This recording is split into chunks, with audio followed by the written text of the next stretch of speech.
చాలా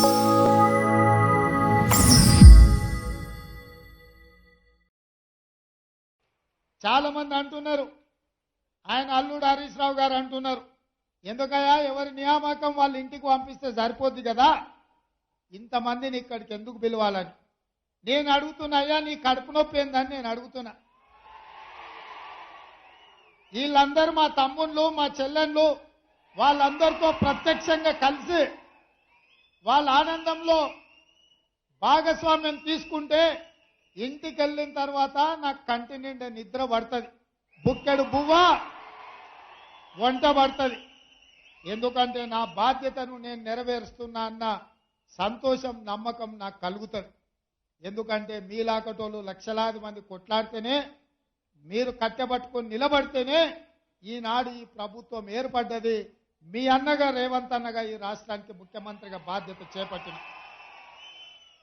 అందుకే ఈరోజు ప్రతి సంతోషకరమైన సందర్భంలో మిమ్మల్ని కలుసుకోవాలని మీరు చెప్పేది వినాలని మీ సంతోషంలో భాగస్వామ్యం తీసుకోవాలన్న ఆలోచనతోటే ఈ కార్యక్రమాలకు ఎల్బీ స్టేడియం వేదికగా ఈరోజు ఏర్పాటు చేసినాం ఎల్బీ స్టేడియంలో ఆయన వేలాది మంది సమక్షంలో మేము ముఖ్యమంత్రి బాధ్యత చేపట్టినప్పుడు మా కుటుంబ సభ్యులు మా శ్రేయాభిలాషులు మా మిత్రులు మా అభిమానులు ఎంత ఆనందపడ్డారో ఇవాళ మీ నియామకాల సందర్భంగా కూడా మీ తల్లిదండ్రులు మీ సోదరులు మీ కుటుంబ సభ్యులు ఆ సంతోషంలో భాగస్వాములు కావాలన్నదే మా ప్రభుత్వం యొక్క ఆలోచన అందుకే మిత్రులారా మిమ్మల్ని అందరినీ ఇక్కడికి రప్పించి మీ సంతోషంలో మేము కూడా భాగస్వాములమై మీ ఉద్యోగ నియామక పత్రాలు అందించే కార్యక్రమాన్ని చేపట్టాలా వద్దా అని నేను మిమ్మల్ని అడుగుతున్నా చేపట్టాలా వద్దా మీ సంతోషంలో మేము భాగస్వామ్యం పాల్గొనడం మీకు ఇష్టమా లేదా ఆ హరీష్ రావు ఏమన్నా అడ్డం పడితే చెప్పండి మా అన్న దగ్గరికి పోయినాం మా అన్నను కలిసినాం మా అన్న మాకు అండగా నిలబడ్డాడని ఆయనకు చెప్పండి ఇంకొక మాట కేసీఆర్ కు గుర్తు చేయదలుచుకున్నా అయ్యా జూన్ 2, 2014 నాడు తెలంగాణ రాష్ట్రం ఏర్పడితే ఒక్క గంట కూడా ఆలస్యం చేయలే గవర్నర్ గారు అపాయింట్మెంట్ తీసుకున్నావు మంత్రివర్గాన్ని ఏర్పాటు చేసుకున్నావు అందులో మీరుంటిరి మీ కొడుకుండే మీ అల్లుడుండే ఆ తర్వాత జరిగిన ఎన్నికలలో మీ కూతురు నిజామాబాద్ ఎంపీగా టికెట్ ఇచ్చి గెలిపించుకుంటే ఆ తర్వాత మీ బంధువు వినోద్ రావుని ఎంపీగా చేసుకుంటే ఆ తర్వాత మీ సడ్డకుడు కొడుకు సంతోష్ రావుకు రాజ్యసభ ఇచ్చుకుంటే ఆ తర్వాత పార్టీ ఫిరాయించిన మీ ఎర్రబల్లి దయాకర్రావుకు మంత్రి పదవి ఇచ్చుకుంటేవి అదే 2019 ఎన్నికల్లో వినోద్ రావు గారిని కల్వకుంట్ల కవిత గారిని ఓడిస్తే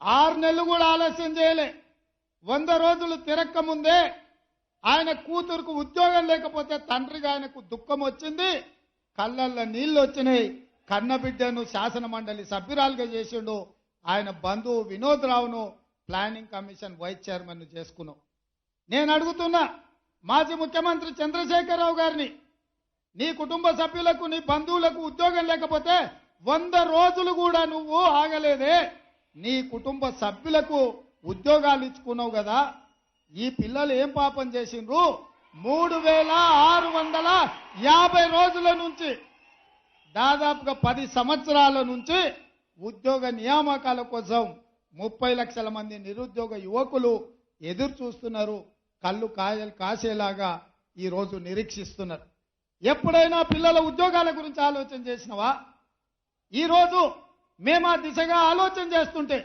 మమ్మల్ని అభినందించకపోయినావు మా కాళ్ళల్లో కట్టబెట్టే ప్రయత్నం ఎందుకు చేస్తున్నావు అని నేను అడుగుతున్నా ఇప్పటికైనా మీకు అర్థం కాలేదా మీ కుటుంబాన్ని తెలంగాణ సమాజం తిరస్కరించింది బహిష్కరించిందన్న సంగతి మీకు అర్థం కాలేదా ఇవాళ నేను ఉద్యమకారుని తెలంగాణ సాధించిన అంటున్నావు అదే నిజమైతే కామారెడ్డిల బండకేసి కొట్టిండ్రు ఎందుకని నేను అడుగుతున్నా నువ్వు చెప్పింది నమ్మకనే కదా నువ్వు ఈ తెలంగాణను దోసుకుంటున్నావనో ఈ తెలంగాణను మోసం చేస్తున్నావన్న ఆలోచనతోనే కదా నిన్ను తిరస్కరించింది నిన్ను ఓడించింది చంద్రశేఖరరావు గారు అని నేను అడుగుతున్నా నిన్నటికి నిన్న ఆయన శాసనసభకు రాలే నీళ్ల మీద చర్చ అంటే రాలే నిధుల మీద చర్చ అంటే రాలే నియోమక్కల గురించి మాట్లాడదామంటే రాలే.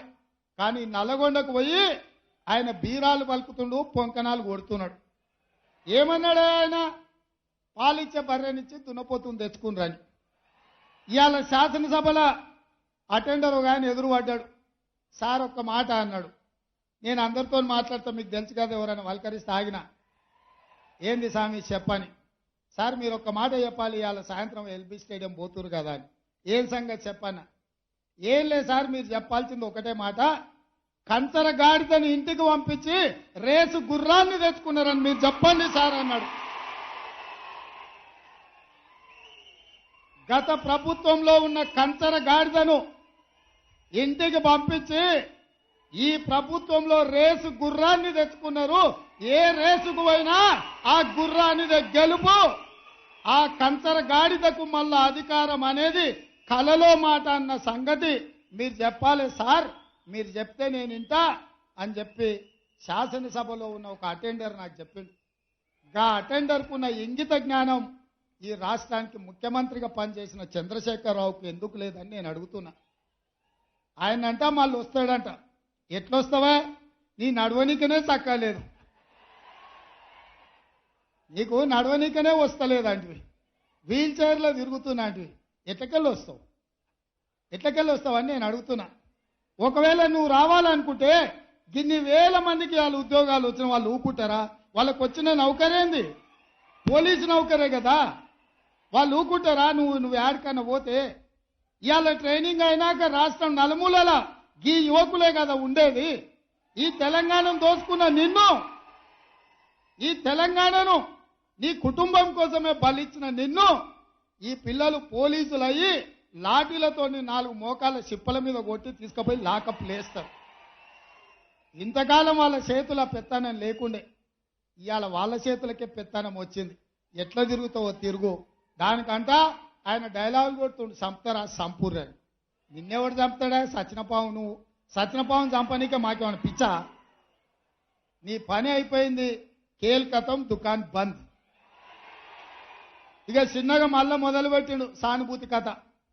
ఆయన మంచంలో వండుకున్నా, సావు నోట్ల తలకాయ పెట్టినా తెలంగాణ సాధించిన అని చెప్తే పిల్లలు చూడలేదు కాబట్టి నిజమేనేమో సారు ఏమైనా సావుకు దగ్గర పోయొచ్చిండేమో అనుకోను.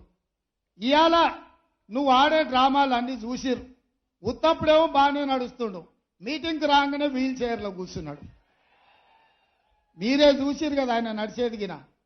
ఆడ వీల్ చైర్ ఏమో అవసరం ఉన్నదే? ఇక గిట్లున్నది ఆయన కథ.